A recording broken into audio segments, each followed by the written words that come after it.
I got a little Cleveland Charge read for you guys here. Experience Cleveland Charge basketball at Public Hall this season. The Cleveland Charge and the NBA G League affiliate of the Cleveland Cavaliers are back in action for their fifth season in Cleveland. Charge alumni like Dean Wade and Sam Merrill and two-way players like Naquan Tomlin and Tristan Ananumera. I'll learn the pronunciation of that for you. Show the NBA G League is the home to future stars of the NBA. The Charge hosts Special Olympics Night presented by the Cleveland Cliffs on Saturday, February 7th at 7 against the Greensboro Swarm. The Charge will partner with Special Olympics and take the court in polar plunge-themed jerseys when the first 1,500 fans receive a Charge blanket. Tickets are on sale now at clevelandcharge.com.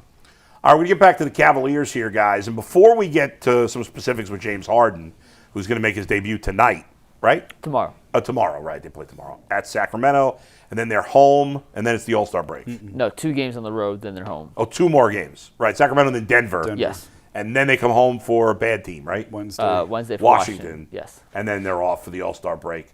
After that Charlotte game, by the way, have you seen what the Cavs schedule looks like after that Charlotte game? Gets tough. They got 2 games with Detroit, 1 with the Knicks, a couple of good Western Conference teams. It's going to be a fun stretch to see these guys developing. You know what? I don't want to cut you off. No, go ahead. I'm excited to watch the Cavs play 100%. again. And I haven't been. I mean, how many times Mike would say, we got to do a Cavs show this week? And I'm like, oh, my God. Yeah. And I'd sit there and go, well, we're doing the same show we did last week and the week before that. Like, it was the same thing over. And, like, I'm now genuinely excited to watch this team and see what this looks like. 100%, especially when they start playing good teams, which they will. Yeah, that's the way we say that. Yeah. Once we get through this little. Yeah, I mean, even against Brooklyn or Washington, we're going to watch the evolution of what this team is starting at and where they're going to end up by the time the postseason comes along. How they incorporate these new pieces, how James Harden and Donovan Mitchell fit together, how the bigs learn to play in the pick and roll with James Harden. What does James Harden look like when the ball's in Donovan Mitchell's hand? How does Schroeder, who doesn't necessarily fit with James Harden. Schroeder or Schroeder? Schroeder, okay. sorry. Schroeder. No, I didn't know. I've heard it both, so I want. How does Schroeder, who is not a natural fit with James Harden in terms of their play style, how does he fit in alongside the other guys? Like, there are so many little nuances now that have changed in the last 2 weeks since the Cavs started making these moves that are going to make, regardless of opponent, the next 30 games of Cavs basketball a lot of fun. I never got a chance to give my grade on the Cavs because we got interrupted. It was obviously breaking news with Jim Schwartz. So I just wanted to give a grade. I actually give a grade higher than you guys. I'm giving them an A. You guys gave B pluses, and that's because the only criticism, like they didn't get under the cap or the second apron, that will hurt their ability down the line to trade some picks. But I think, to me, I'm looking at, like, it felt like for a while that the Cavs were going to do nothing. How many times did we say, well, they're stuck in the second apron? I was going to say double apron. And this is the team, and you just got to hope they turn it around. And as you said, Jason, now I wasn't excited. I had no interest in watching the Cavs. I had to force myself to watch the Cavs. Yeah. It was painful. And even though they were playing better, there was nothing exciting about it. And the fact that Kobe, for all the criticism we've had at times of him, he did not stand pat here. Nope. He could have easily said, let's see what we can do. The team's playing better. Let's see what we got. And he put his you-know-what on the line, trading for an older guy, and a guy who's been a disaster at times in the playoffs historically. And yet he said, let's do this. We'll figure it out. You got 2 nice pieces to add to the team. You get rid of Lonzo Ball, who was a total disaster. You get rid of DeAndre Hunter, who just, I don't know, just something was off about him. And even though people like Garland was never going to stay healthy. It was never going to happen. And he's just a guy you can't rely on. And so you took 3 guys, and obviously Darius Garland's been an all-star. He's a very good player. I'm not trying to say he's not. But he's an unreliable good player who's flawed. And James Harden is also flawed, but in a different way, not as flawed as Darius, and it is reliable, right? And that's important. And I don't know what Schroeder and Ellis's history are. They're not injury prone guys, are they? For the most part, no. So you added 3 guys who you know are going to post, and to me that's important. So I think you've lengthened the quality. You've improved the top of the roster. and you've lengthened the quality of the roster. And that's hard to do when you're – I mean, you would think that was impossible to do as a second-apron team, and they did that. I think they have a better chance of winning. I think they have a reasonable chance of winning the East at least. And this is going to keep us interested through the rest of the year, and certainly when the playoffs come. If you would have told me this was what the Cavs were going to do 2 months ago, I would never believed it. Yeah. And so I think we've all said this 10 times recently. Man, I never liked James Harden. I can't believe I'm saying this about James Harden. Yeah. But I'm excited right now about James Harden. Maybe I'll be regretting that in a month, but right now I am. And I don't think it's just the emotion of the trade. Like, I think there's valid reasons to think that he will fit here. Right. And I would be patient as he and Donovan sort of figure this out. Yeah. As two ball-dominant guards. It'll probably look sloppy at times, right? Yeah, I think these are two guys that like to play with the ball in their hands. So they have to work through that and figure that out. And it will take It might take 30 games. No, it might take 30 games. Yeah, cut me off. I was going to say 10, 15, 20. Sorry. It might go to the playoffs. I wrote that today. It may take all the way to the playoffs for them to figure this out. But the most important thing is they're both motivated to make it work. Mm-hmm. And that's 3/4 of the battle is that they are invested in this. They both want this. Yeah. So it's not one guy going, Yeah. So I do think, and I said this yesterday, I like the first trade better now with this. Because I didn't love the Hunter trade at first. It felt like there was more to come. Clearly there was more to come. Yeah. And now when you look at the totality of the package, I think everything fits together better. Mike has a reputation of cutting people off, but we give him an opportunity now. Well, I'll dive into the specific, fit in 1 second. The one thing I wanted to mention with the Hunter trade, we're parts A, B+, we look at some of the cap stuff a little more, whatever. Yeah. Hunter was their third big before the deal. Mm-hmm. So when they got rid of Hunter, and they didn't necessarily replace that, it's just putting a lot of emphasis on Dean Wade, who I know you love. So that's just a lot of pressure on Dean to stay healthy and make some shots in the playoffs. Well, let me ask you this: in theory, couldn't your closing? I mean, your closing lineup. Let's think about the closing lineup come playoff time. You're going to have Mobley in there. Mm-hmm. You're going to have Harden in there. You're going to have Mitchell in there. Tyson. You're going to have Tyson in there. So who's your fifth guy? Is it Allen? Wait, say it again. It's James. It's Donovan. Tyson. Mobley. Isn't that wild that's Tyson? Yeah. He's played that well. So well. who's your fifth guy in the closing? It depends if Kenny wants to go two bigs to close, which he has not shown the propensity to want to do. Right. So who would your fifth guy be? Everybody's healthy. It could be in Max. that case, it's Max or Dean Wade. So you go super small with Max, or you Dean Wade. Well, then you can't give it an A for the trade deadline because they didn't address why? that. Why do I have to be big? Why do I have to be that big? Or you go super small and have 4 guys under 6'5". Then it has to be Max. Is James under 6'5"? No. James is 6'5". Yeah. Tyson's 6'5". Tyson. I mean, those guys are big for guards. Yeah. Well, you're guarding a 6'10" guy, and Are you? And what team? If they're playing New York and you have 6'8" Anunoby, 6'9" Mikal Bridges, 7-foot Cat, 7-foot Mitchell Robinson. Mikal Bridges is dumb as a stump. He ain't making the right play. You have to give Dean the chance early in these playoffs. You have to play him. He has failed every time. That's why I gave it a B+. So some of the other guys. But you have to. You have to try. He had a lot of injuries one year. Last year there was no excuse. He just didn't play well. I don't think he was hurt last year, was he? Down the stretch? My memory does not say he was. What about what's his name? The big guy. Thomas Bryant? Yeah. Kenny barely trusts him to play in a regular season right now. I can't imagine. He's not better than Dean Wade? I mean, Dean does a lot of good things. It's just, can you count him to do those good things in a playoff series, which he has not shown the ability to do yet. It doesn't matter. If you're useless offensively, it doesn't matter that you can defend.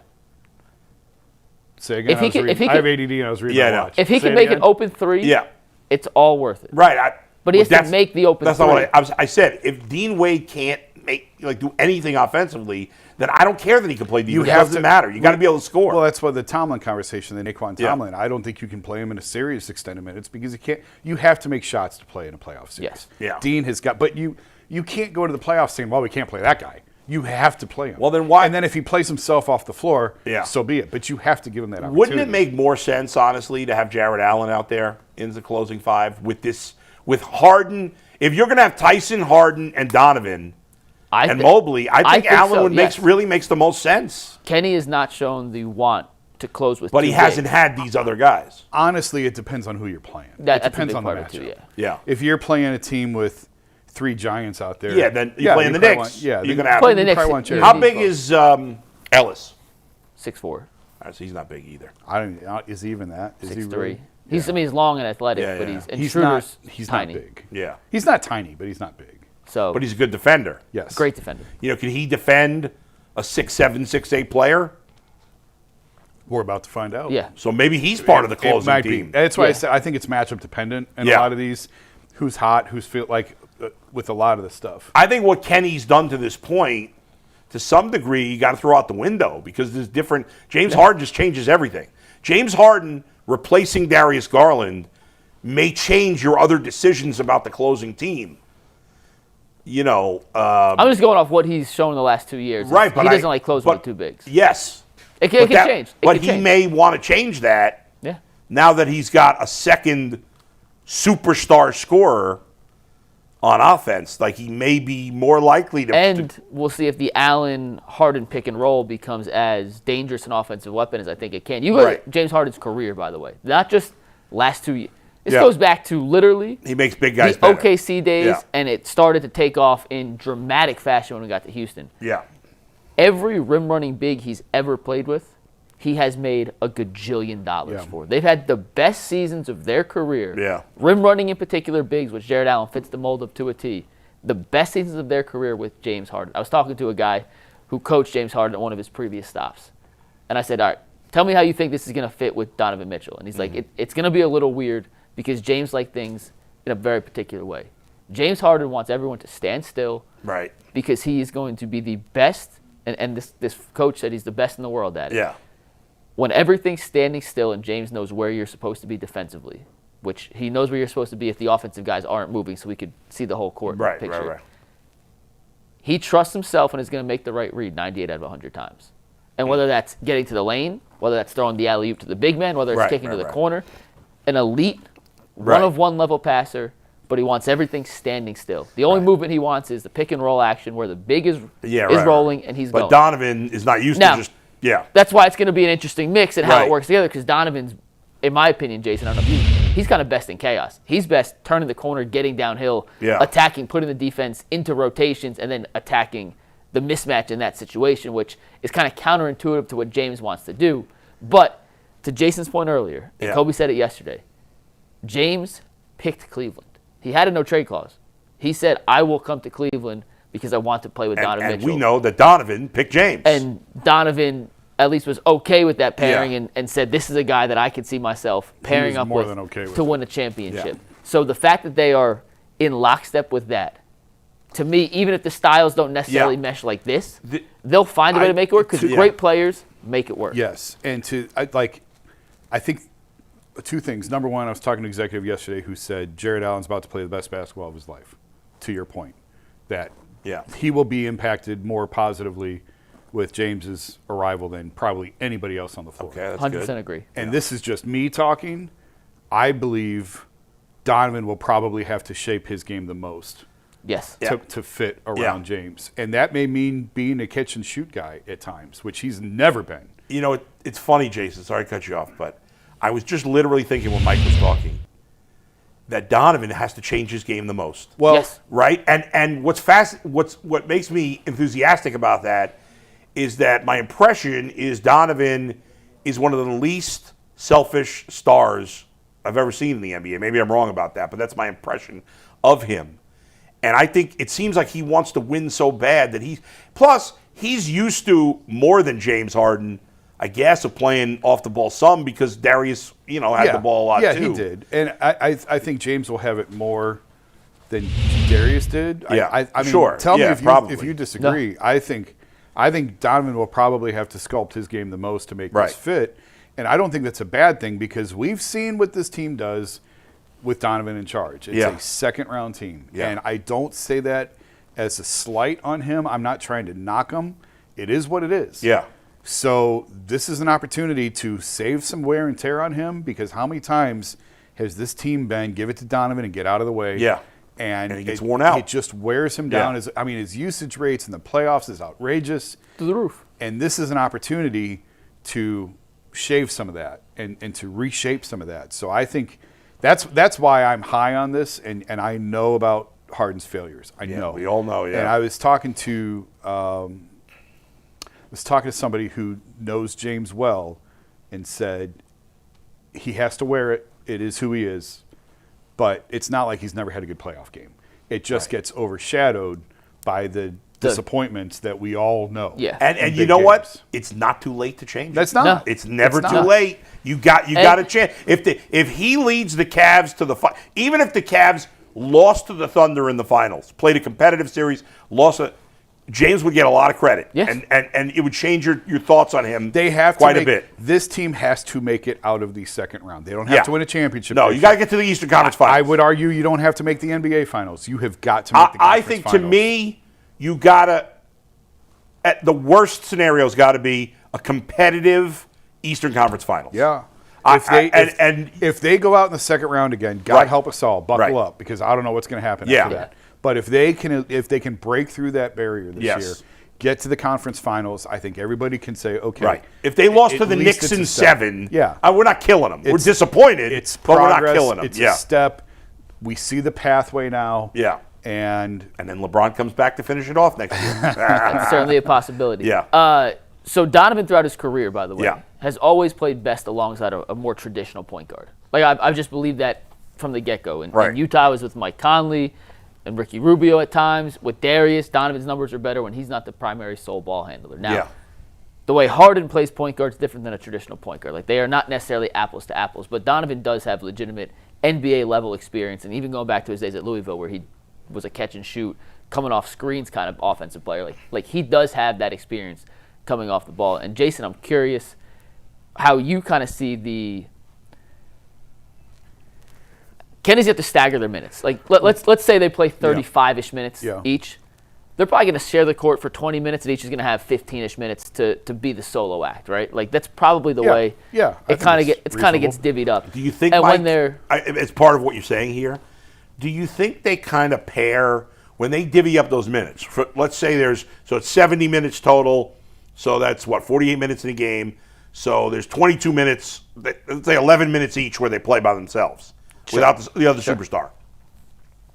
Do you think they purposely say, okay, Donovan and Evan, you're together for those 11 minutes. Yes. James and Jarrett, you're together for those 11 and minutes. those would be those pairing. But they're also And they're consistent with that, you think? That makes sense. Kenny's already done that, by the way. They've been doing that. I think that makes a lot of sense. They've been doing that even when Darius was here. Yeah. I think it goes further. Yeah. I think there are certain. So, talking to this coach, right? Yeah. James wants guys to stand still. That he does not want the movement because he wants to be able to read it exactly. So Strus is good for Harden, maybe? No, I don't think. I think Strus fits more with Donovan. Sam Merrill. Yeah. Or Jalen Tyson. And I'm not sure how Kenny, and I think he's going to try them both. Yeah. Jalen Tyson is the most efficient three-point shooter in the league this year. Jalen Tyson and Donovan Mitchell have been really good recently in that short little pick and roll that they developed, right? Tyson is also their best standstill spot-up shooter. Yeah. I think Tyson pairs a little better with Harden and we're parsing hairs. Hairs than Merrill does because Merrill moves nonstop. Yeah. Merrill doesn't have the off-ball creation that Jalen Tyson does. So I think if you're going to split some of these guys, but I'm just trying to think big picture here. A guy like Dean Wade fits with James Harden. Allen fits with James Harden better than Mobley does, even though I think Mobley can become a monster in those pick and rolls too. I think Tyson fits better with Harden. I think guys like Merrill and Tomlin and Strus fit better with Donovan per se. Because like Tomlin, I don't think necessarily can play with James. Right. He's just not a shooter. You need guys that can stand in the corner and shoot. That's why you need Dean in those scenarios to play alongside as your second big with Allen. And how Kenny kind of finagles this. And Keon Ellis and Dennis Schroeder, we're going to see it. Schroeder, I had it right. Now that those two are kind of incorporated into the mix, how he kind of navigates the different rotations, seeing which tandems and which trios play best together with certain bigs. Like, that's why this game tomorrow night's I've blocked off my Saturday night to watch it. Saturday night, 10 o'clock Cavs game. When they come back and play the Wizards, and when they come back and play the Nets, and then they all start breaking on it. Like, well, that's must-watch, study tape to figure out what they're going to do. Right. And he'll probably will experiment early on. Oh, it's going to look a lot different in the playoffs than it will these next few games. But big picture, the guys who you see coming off these down screens, I don't think necessarily fit into James Harden's version of the ISO Cavs as they do into Donovan Mitchell's version of those 15 minutes. Yeah. And when they're on the court together, you make it work, and good luck trying to stop them. There's a chance to be an absolutely deadly offense. I think it. I mean, maybe I'm just being overly optimistic, but I think it will work. But as you guys said, it's going to take time. Yes. There's going to be moments where, like, didn't this happen with LeBron and Dwayne Wade a little bit, where they're like, now it's your turn, now it's my turn. LeBron and Dwayne went through the my turn, your turn, my turn, your turn, and you have to break out of that. It's natural early on to do it that way. You have to break out of that and just play within the flow of the game. Yeah. But I do think you got to, when they're on the floor together, you got to pick a style. You're going to pick James' style, you're going to pick Donovan's style. Right. It's going to be And James plays slow, and James wants to be slow. The Cavs this year have been trying to run. Like, that was one of Kenny's things. We want to be faster, faster, faster. Yeah. Every team Harden's ever been on since OKC has been near the bottom 5 in the league in pace because he's so deliberate in his movement. So it's a whole – you can look at it from two perspectives. The glass half full, you have options. Yeah. You can play slow. You can play fast. You can put all your shooting out there, run, defend, switch everything. Or you can play super slow, super big into more of a Harden style. The downside is – if you're not fully committing to one, are you good enough to switch back and forth in the middle of a game, especially come playoff time? But in the playoffs, the game slows down. Mm-hmm. It is significantly harder to score. Basketball. More half court. Yeah. That lends itself a lot more to James Harden's style than it does to Donovan Mitchell's style. And we've seen Donovan but we've seen him try and go James Harden style when other guys have gotten injured in the past. Yeah. And he's capable of doing it for a night. Maybe 2 nights, but it's not capable of winning you a playoff series. There's not many players that are capable of like doing that, especially at his size. So it's going to be fascinating to see how they develop this chemistry. I wonder, do you think there's any chance Kenny Atkinson doesn't love this? Obviously, he'd never say it publicly. No, I think he's a big fan. I think he's a big fan. Yeah. Because he's going to have to adjust. Yeah, but you would, and one of the points I was going to make earlier. Harden made it work with Chris Paul. And those two aren't a natural fit, right? Yeah. Harden's made it work with Kawhi. And Kawhi's not Donovan, but that's a different isocentric level of player. And Kawhi's an animal in his own right. Yeah. Great players make it work when they want to make it work. And these two are motivated to particularly make it work here in Cleveland with this roster. Yeah. Kenny, hey, he's had great regular season success in both Cleveland and Brooklyn. He had enough that it was something. He hasn't done anything in the playoffs yet. Kenny's still trying to prove it. This raised their championship ceiling. And at the end of the day, depth, all that, good players, you can win in the regular season. Stars win in the playoffs, and the Kenny Atkinson-led Cavs now have 2 legitimate, bona fide top 10 players. James Harden's not top 10, but 20. top 20 players that you can count on. 3 top 30 players. Yes. Unquestionably 3 top 30 guys. Stars win in the playoffs. The Cavs have enough stars. Let me ask you guys this: can they sign a buyout guy? No, they cannot. Second apron team. Nope. So they can't add any players. No, there's no. Jason, tell me if I'm wrong, but I don't believe a second apron team you can get. They have no roster spots. It depends on how much they made on their previous deal, I think. Okay. I don't remember what the threshold. I want to say $16 million if they were making $16 million or more on their previous deal, but that may not be. There's no roster spots open anyway. Yeah, there's no. But you couldn't cut. There's nobody to cut. Like, could you cut they're somebody? all on guaranteed contracts right now, I think. Right? There's no. Thomas Bryant. Well, you'd have to pay them, but could. Yeah, I mean, if there was a guy who's a free agent who's better than Thomas Bryant, is there? Not right now. That's going to get bought out. I mean, Cam Thomas got waived. He's better than Thomas Bryant, but I want nothing to do with Cam Thomas in Cleveland. Why? He's a bad guy? No, from all accounts, he's a good dude. He's a 6'4" guard, but he's no, we don't need. I'm saying if there's another big guy. Oh, I don't know. I have to look at the second buyout market. Yeah, it hasn't really been. I mean, I'm sure that there's a list of people. Yeah, I don't follow the league every single day. But anymore. as a second apron team, can you acquire a buyout guy's second apron team? It depends on how much we'll they made on their. Check that. I think it depends on how much they made on their previous deal. I want to say it's like $16 million, but maybe yeah, I think it is. But I don't remember off the top. Let me see. I'll look it up real quick. But I mean, more than likely, this is their team moving forward. Right. This is who they have. And whoever they would pick up would be, your 9th, 10th, 11th guy anyway. Yeah, but I was just curious if that was even an option. Yeah. Because, we're obviously the biggest concern with this team now is your depth in the front court. And so, is it possible to get another Jason was option? right. Go ahead. Second apron teams can only sign buyout players if the player's previous salary was lower than the non-taxpayer mid-level exception, which is $14 million. So, I mean, most are. So, who is there any big guys that are candidates to be bought out that you can think of? I'd have to go through and the only name that came up yesterday that got waived of any significance was Cam Thomas, and he doesn't fit here whatsoever. Okay. I know Lonzo Ball, but we can't I haven't. We paid wouldn't attention. want him, and you can't bring him No. back anyway, even if you did want him. I haven't paid attention to the buyout market. I'm just being all right. honest. But that is a possibility, though. Like, I guess if in you were theory. going to cut somebody, who would you cut? Craig Porter Jr.? Well, Thomas Bryant's the only guy that non-guaranteed. Thomas so Bryant, it probably have to be Thomas Bryant. Yeah, Interesting. I would assume, right? It'd have to. I would think so. He's a non-guaranteed contract. I think he'd be the only Yeah. one Okay. capable of. Wait, one last thing on the Cavs. Yeah. One last thing. Harden and Mitchell, at the end of the day, Yeah. do you think 30 games, when we enter the playoffs, on a scale of 1 to 10, Bull, and I'm asking you this next, Jason, Okay. how confident will we feel going into the playoffs with those two as an offensive tandem? Like, in 30 games, let's say right now it's at a 0 because we haven't seen them play yet. Where do you think you'll be on that scale of 1 to 10 and how confident you are in those two as an offensive tandem?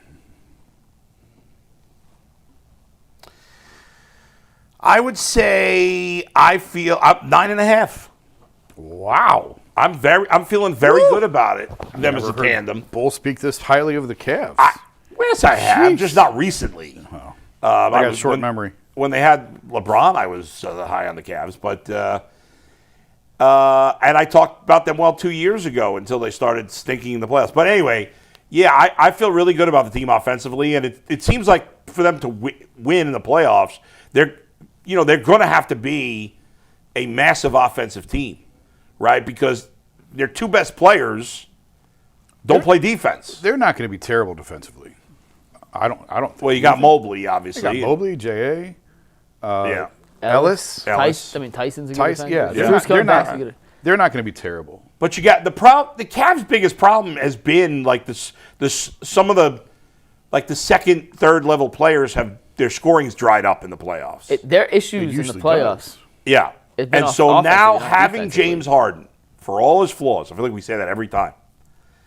And yes, there'll probably be games where he's not good, but there'll be plenty of games where he's their best offensive player, even better than Donovan Mitchell in the playoffs. And you have not had that.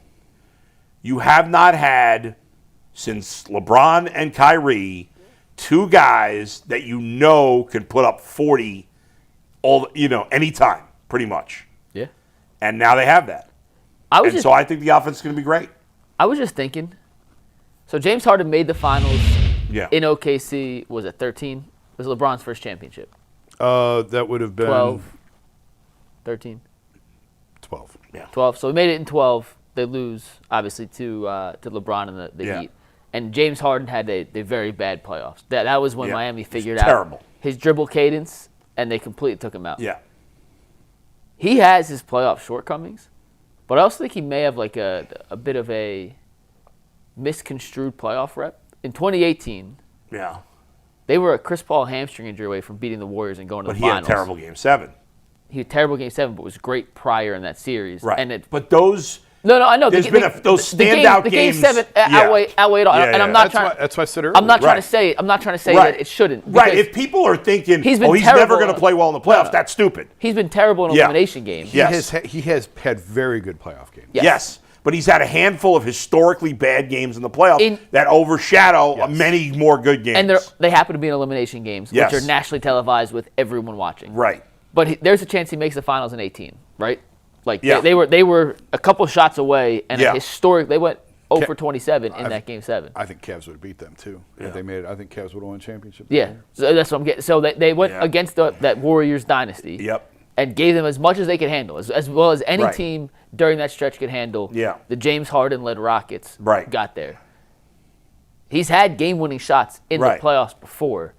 He has been horrific playoff performances that can't be erased from history. But has he, since the Thunder, has he had a better teammate than Donovan Mitchell?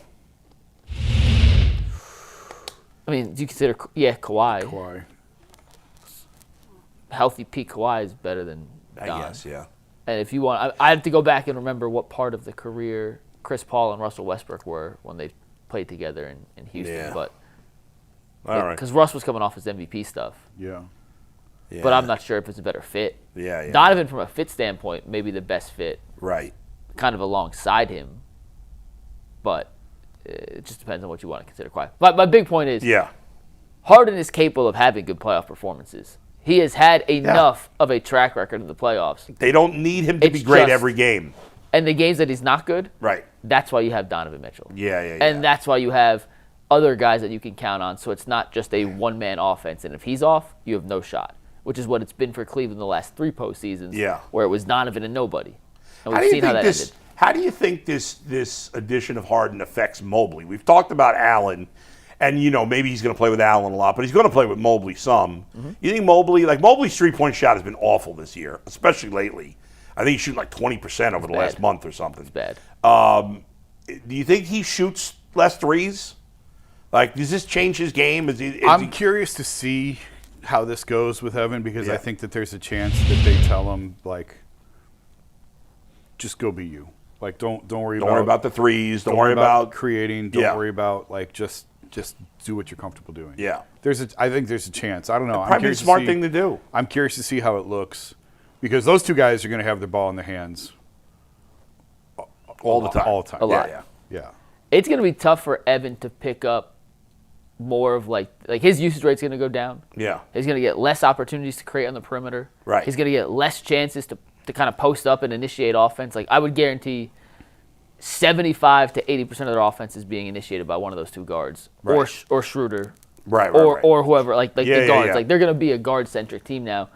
And will it hurt Mobley's development a little bit? But that's not important. It certainly could. Yeah. It's gonna stunt a little bit of Jalen Tyson's growth too, because he's going to get fewer opportunities to be a creator. And that's the price of admission you pay to be a championship caliber team. Yeah. Like right now, it's all about winning. It's not about developing. Those are the sacrifices you make when you think bringing a guy like James Harden is going to push you to a level where you can actually compete for a championship. Yeah. I think Tyson, by the way, is going to thrive with Harden. I really do think that's going to be an awesome tandem, and he's going to make a lot of open corner threes, playing off the pick and roll between Harden and whoever big he's with.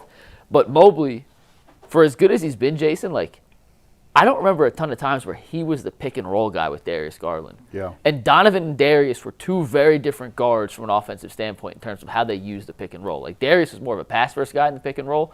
Donovan was more getting downhill trying to score himself. I'm racking my brain for pick and roll plays that Evan Mobley's been involved with, and I don't have a ton of.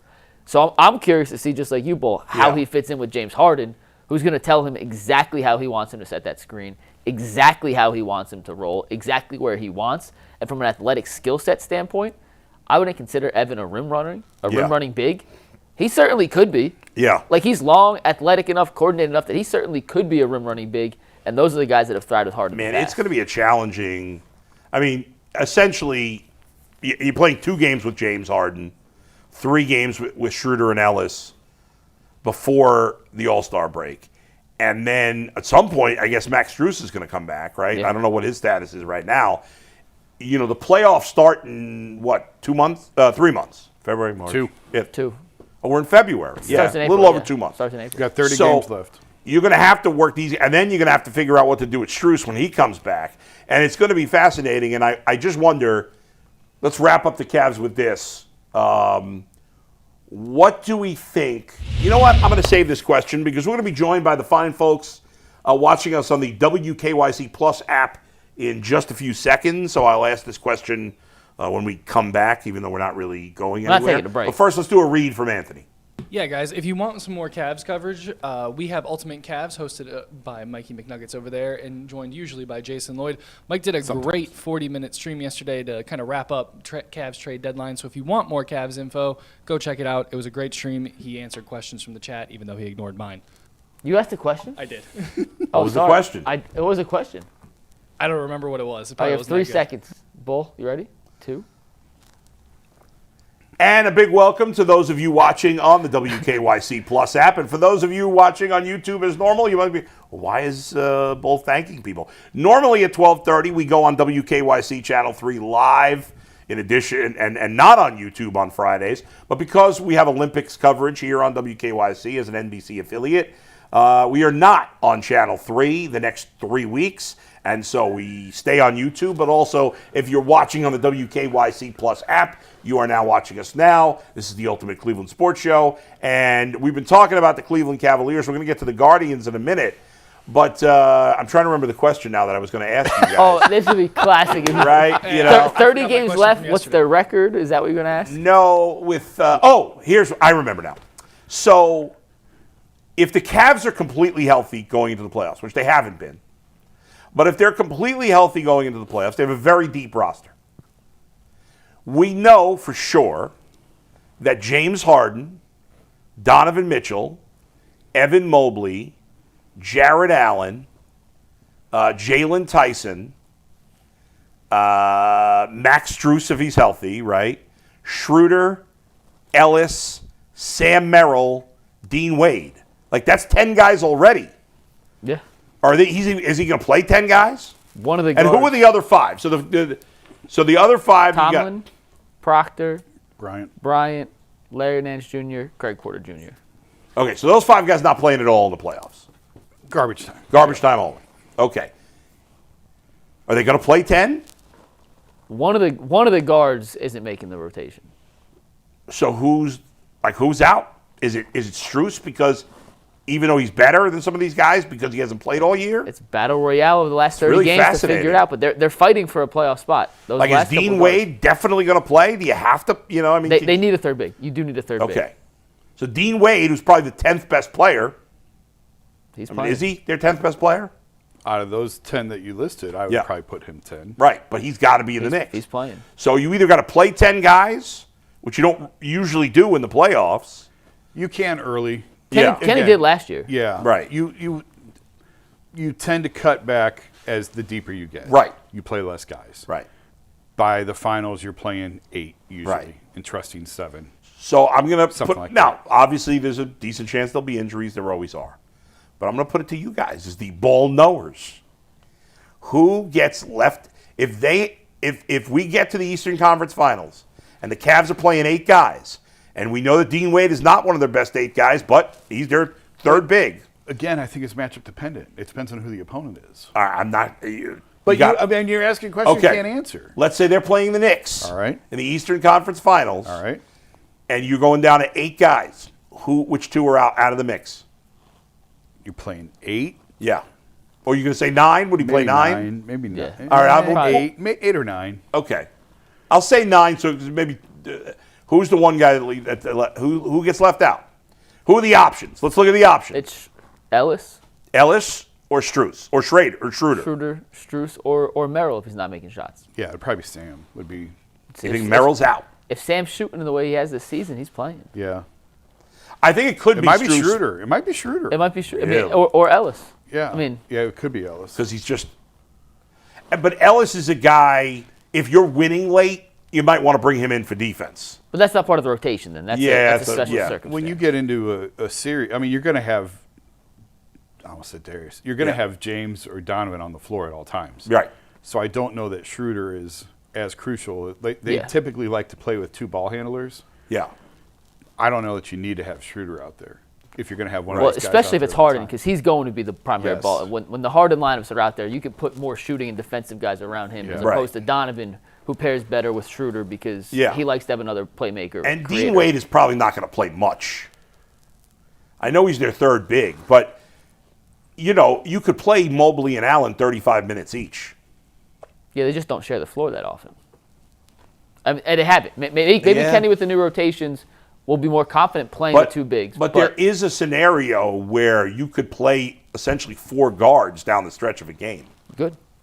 Right? We can see. I mean, you can't force feed. If Dean Wade is a poor man's James Harden when it comes to reputation in the playoffs. I mean, he's been terrible. Which to go back real quick, Jason, just to go back to where we started this whole show. Right. That's the one flaw. And we're giving grades. They knew that was a flaw. They didn't address it, which is why I go back to that. It might have been hard to address. I mean, I'm sure it was. It was hard, and that's why they didn't do it. I'm sure they tried to make deals for that. That's that's the one flaw you went into the deadline looking at. Still circle saying, if you had that third big guy, like I'm telling you, Dean can do it. You're not asking Dean to make 5 threes a night and average.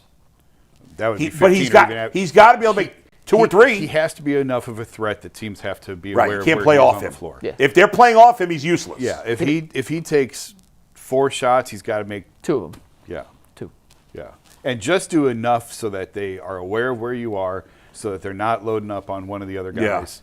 because he's going to defend, he's going to rebound, he's going to do all those other little things. Yeah. He just has to be able to be enough of a threat to make open shots. Last thing, I just think it's going to be interesting because if he doesn't want to play Jared Allen at the end of games, I think you're going to play with 4 guards because Dean Wade's not going to be on the court in the closing minutes of a game, is he? I wouldn't think so. I don't think that's the preferred method. Yeah. But I also think there are certain circumstances where if you're playing a team that's bigger, you need size. But at the end of the game, you can go offense defense with timeouts and substitutions. You can put Larry Nance out there for a defensive possession. Jeez. I'm just saying. I don't like that idea. I'm just saying. Like there will be games where like those 5 guys that we said those are garbage time guys. Yeah. There's going to come a moment where Craig Porter Jr. is in to pick a guy at 94 feet. Yeah, right. Or Tomlin. Yeah. Tomlin's a better option where he comes in for a few possessions. Yeah. Or you put because I said Nance, you put Nance on the inbounder for size. Right. Okay. There's going to be little pockets here and there where it's going to be interesting. We got need 2 some of those months guys. to see it come together.